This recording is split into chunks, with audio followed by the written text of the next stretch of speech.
budurwa ka gane ta kaga sunkuwa, mai ilimi na addini mai kyau sannu yar baiwa,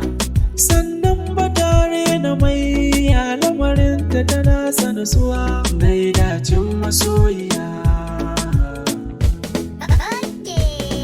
Ai sai da ke kaɗai zan rayuwa, babu ke a yau zan cutuwa, don ke na zaɓa na yau rayuwa, babu ke ina za na je ne,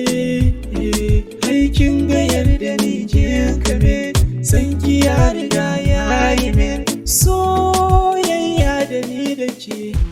ai murga mun tafi, ko bai sanyi da zafi, ni da ke mamayar da sofi, abin da zan yi miki, so ne zan kula miki, kuma ba wani shamaki, ai tun da kin bar damar ki, kika nace ni din naki, kin ga ko banya da ke, alkawali mun farrake, ni da ke muka shantake, so ai ya fi zakin rake, ni ke ɗai ce zan rike, har ƙarshen rayuwa ta, idan ga ki gane inda za ki nan zanen da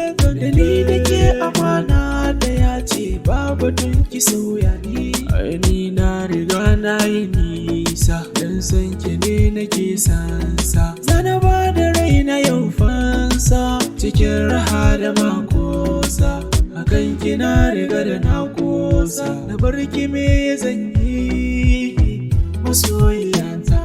alfaharin zuciyata, na yi miki harkawari, na mata ku ayyurri, ai na samu makul zuciyata, ga kalamai na kauna, ke ce na ajiye watawa, ke ɗai na kewa kulawa, in babu ke ba arewa, masoyiyata don Allah, ki so ni don domin Allah, na baki kai na gaba ɗai, na baki ruhi na gaba ɗai, sai da ke zan rayuwa,